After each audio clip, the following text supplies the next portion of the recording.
आप देख रहे हैं लाइव इंडिया हर पल।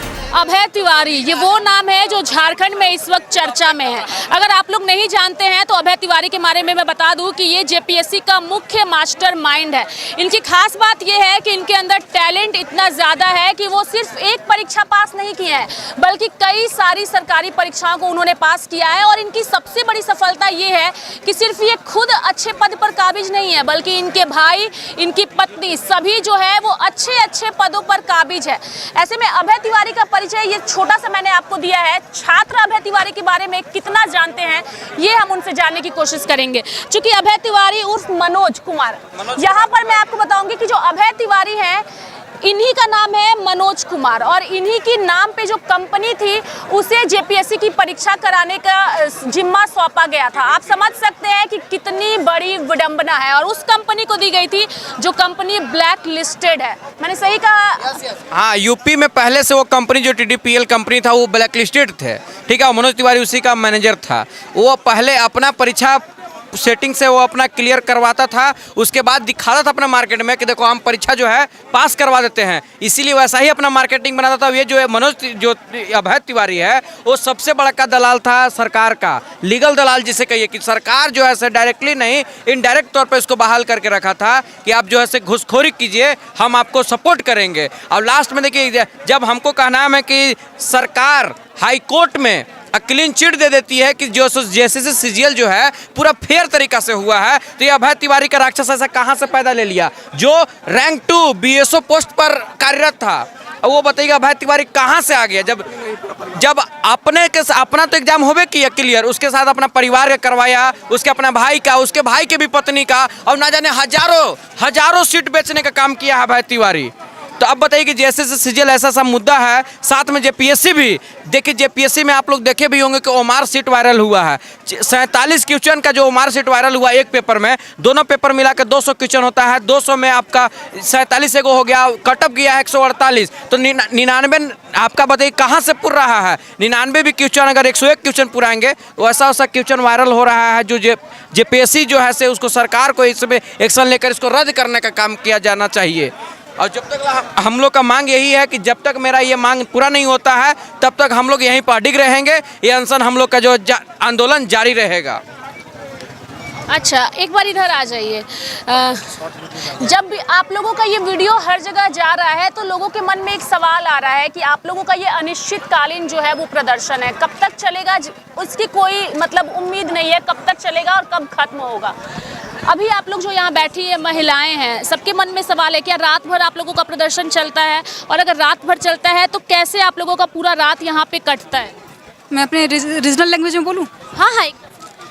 देखा, हमने झारखंड के वासी लगे, झारखंड के मूलवासी, झारखंड के युवा, झारखंड के जेनजी, हमने ये तकलीफ से पीड़ित ही है। हमेशा यहाँ एको को एग्जाम झारखंड सरकार द्वारा ऐसा कंडक्ट नहीं भेले जकर में छल कपट नहीं भेले, जकर में धांधली नहीं भेले।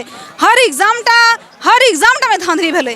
तो आखिर सरकार के ये मनसाडा की लाए, वो की चाहे कि वो हमेशा एहतरिये बर्बरता करते रहते। हमने संग दुखता संग हमने चलते रहे चले। अब हमने आवाज़ उठोली है कि अब हमने चुपचाप नहीं रहब, हमने अपन हक खातिर लड़ब, काहे कि सरकार के अब ये अपन मनसा में कामयाब होवेल नहीं देवे। आज हमने संग ऐसा भेले, हमने से पहले जो जनरेशन है सब संग ऐसा भेले। झारखंड के 26 साल भे गए। झारखंड के हमनी युवा, झारखंड खुद युवा लगे, लेकिन हमने झारखंड युवा झारखंड संग ऐसा बर्बरता हो रहा है। सड़ा खातिर हमने आवाज़ उठोलिए और हमने सरकार से कह दिए कि हमने मांग तो तोरा पूरा करे, तो जब तक पूरा नहीं करबे हमने अनिश्चितकालीन धरना में बैठ गए, अनशन भी करबो, लेकिन हमने मैदान नहीं छोड़बो जब तक हमने मांग पूरा नहीं भेतो। कहे कि झारखंड में पेपर लीक मामला कोनो नया बात नहीं ले, अब तो पहले तो पेपर लीक हो वाले, अब सीटें बेच जाती। पेपर लीक के झंझटे खत्म, अंदर सीटें बेच दिले 20 लाख 40 लाख 50 लाख, और जेपीएससी की सीट गिला तो करोड़ में बेचा रहे। तो हमने कहाँ जाए? तो अगर कोयला बेच ले, तो लोहा बेच ले, तो सभे बेच डाली, तो क्या अब सीटों बेचबी और बेचबी तो फिर हमने कहाँ जेबे? तोरा जवाब दिए तो तोरा मुखिया लगे और तोरा जवाब दिए हो तो जवाब दे हैं, कहे कि तोरा हमने सत्ता पे बैठो लियो। झारखंड हमार लाए, झारखंड तोरो लागो, झारखंड तोर लागो तो झारखंड की जिम्मेदारी तोरा सौंप लियो। अपन जिम्मेदारी के सही से निर्वहन नहीं कर ले तो तोरा गद्दी छोड़े पड़तो, तोरा सत्ता छोड़े पड़तो और तोरा तोरा न तो न्याय कर, न तो फिर अपन से इस्तीफा दे दी। खास तौर पे इस्तीफे की मांग जो है वो की जा रही है, चूंकि शिक्षा विभाग अभी उन्हीं के पास है और शिक्षा मंत्री रहते हुए उनके कार्यकाल में अगर घोटाले हुए हैं तो सवालों के घेरे में उनका आना बनता है। यहाँ पे ये तस्वीर मैं अपने दर्शकों को दिखाऊंगी। संविधान की कॉपी लेकर के जो है एक छात्रा यहाँ मौजूद है। आप संविधान की कॉपी लेकर के इस वक्त प्रदर्शन कर रही हैं, क्यों कर रही हैं? क्या लग रहा है, संविधान खतरे में? नहीं, संविधान ही हमें ताकत देता है कि जिस तरह से हम लोग यहाँ पे आज उपस्थिति अपनी दर्ज कराएं, प्रोटेस्ट कर रहे हैं, कुछ असामाजिक तत्व हमें हमारी मनोबल को, हमारी ताकत को तोड़ने का कोशिश किए, लेकिन इवन देन अभी एकजुटता इतनी है, भीड़ उमड़ करके और सामने आई है, तो कहीं ना कहीं ये हमारा संविधान देता है, संविधान की पावर है। कोई भी हमें डराए धमकाए, चाहे वो प्रशासन हो या कोई पॉलिटिकल एजेंसी हो, कोई भी हो, हम किसी से नहीं डरने वाले, क्योंकि मेरा संविधान कहता है, मेरा संविधान मुझे ये राइट देता है कि मैं शांतिपूर्वक ढंग से यहाँ पे प्रोटेस्ट कर सकती हूँ, प्रदर्शन कर सकती हूँ। तो ये हमारा अधिकार है, संविधान हमारा अधिकार है और इससे हमें कोई नहीं छीन सकता। मैं बात करना चाहूँगी यहाँ पे माननीय मुख्यमंत्री जी से। माननीय मुख्यमंत्री जी, आप क्या कर रहे हैं? झारखंड के युवा इतने सालों से तरसते हैं, 26 सालों से वो परेशान हैं, तरसते हैं, दुखी हैं, आप उनके दर्द को क्यों नहीं स्वीकार कर रहे हैं? उनका दिल तार तार हो गया है, छल्ली हो गया है, आपको दिखाई नहीं दे रहा है। 8 दिन से हम लोग यहाँ पे प्रदर्शन किए जा रहे हैं, हर चीज़ कर रहे हैं, आपकी तरफ बातों को मनवाने की कोशिश कर रहे हैं, कैंडल मार्च कर रहे हैं, संविधान मार्च कर रहे हैं, किसी भी जरिए से तो आप हमारी तरफ आए, क्यों नहीं आ रहे हैं? मैं अपील करना चाहती हूँ माननीय मुख्यमंत्री जी, ये सत्ता हम लोगों ने आपको दी है, आपको तख्तोताज पे बैठाया है, आप अपने ओहदे के साथ इंसाफ करके ईमानदारी बरतिए और प्लीज़ यहाँ पे स्टूडेंट के साथ यहाँ पे उनके हित के लिए खड़े हो जाइए। और मैं तमाम यहाँ के खिलाड़ियों से भी दरख्वास्त करना चाहूंगी जो इस झारखंड राज्य के हैं। महेंद्र सिंह धोनी, कहाँ पे हो आप? बताओ। प्रियंका चोपड़ा, कहाँ पे हो आप? बताओ। सौरभ तिवारी, कहाँ पे हो आप? आपको झारखंड के युवाओं का दर्द नहीं दिखाई दे रहा है? इतने खिलाड़ी हो आप लोग, यहाँ पे सबसे ऊंचे स्तर पर हो, हम लोगों ने आपको लोकप्रियता दी है, तब जाकर के आप बने हो। मैं चाहती हूँ कि आप सब यहाँ पे पधारिए, स्टूडेंट के हित के लिए आप लोग खड़े हो जाइए। ये लड़ाई बहुत अरसे बाद हम लोगों के पास आई है, हम इसे हाथ से जाने नहीं देंगे। आप लोगों का समर्थन चाहिए, जितने भी खिलाड़ीगण हैं सब यहाँ पे आइए और हम लोगों के साथ, हम युवाओं के साथ इंसाफ करिए, मैं यही चाहती हूँ। इतनी बड़ी संख्या में युवा हैं और आप इनके दर्द को समझ सकते हैं और दर्द आपको समझना भी होगा, क्योंकि इस वक्त रात का वक्त है और महिलाएं भी इस आंदोलन में डटी हुई हैं और ये इनकी समस्या है। इनकी ओर से अपील की जा रही है कि जो झारखंड के बेहतरीन खिलाड़ी हैं, जिनकी चर्चा पूरे विश्व में है, वो आए और इनका समर्थन दे, लेकिन शायद अभी तक उनका समर्थन नहीं मिला है। शायद दिल्ली के जंतर मंतर की तर्ज पर अगर बड़े सेलिब्रिटीज़ का, बड़े सोशल वर्कर्स का इन छात्रों को भी समर्थन मिलेगा तो शायद ये आंदोलन और ज़्यादा रंग लाएगा। क्या लगता है, बड़े लोग अब तक आप लोगों के आंदोलन में समर्थन देने के लिए नहीं आए हैं, क्या किसी बड़े चेहरे के आने की उम्मीद भी है आप लोगों? उम्मीद होगा मैम, जरूर लोग आएंगे, धीरे धीरे लोग देख रहे हैं, वो सोच रहे हैं कि सरकार मान लेगी। हमारी मांग कोई नहीं, हमारी मांग न्याय संगत है कि TDPL जो कंपनी है, जो ब्लैकलिस्टेड है, वो झारखंड में जितने भी एग्ज़ाम लिए हैं वो सारे रद्द हो जाए। और सरकार आज ही से 2 साल पहले 3 अगस्त 2023 को कानून बनाई थी कि अगर इस तरह का पेपर लीक होती है तो 2 करोड़ घर कुर्की या 10 साल की सज़ा तक। अब भाई तिवारी को अभी कितने दिन हो गए मैम, क्या हुआ, कहाँ मिला? आपकी उम्र कितने साल? हम 26 साल की। कितनी बार परीक्षा दी?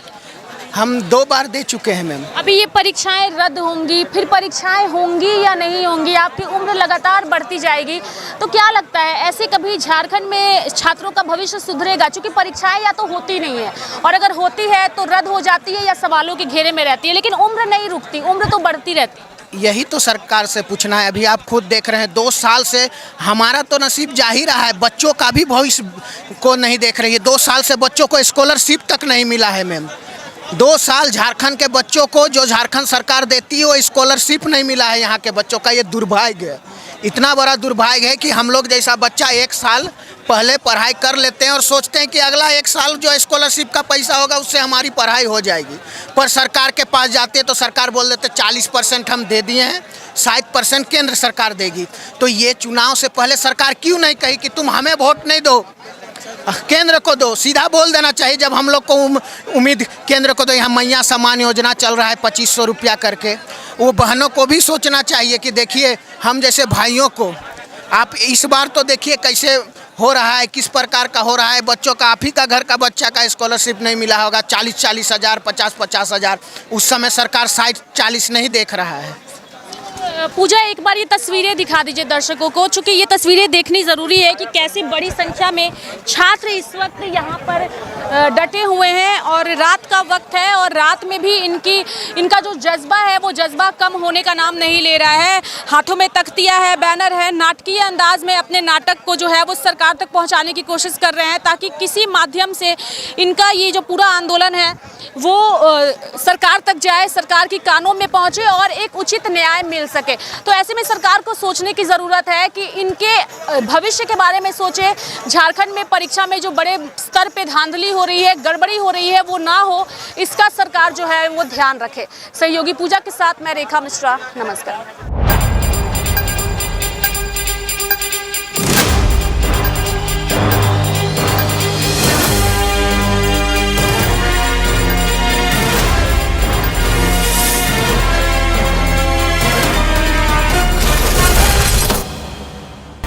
आप देख रहे हैं लाइव इंडिया हर पल।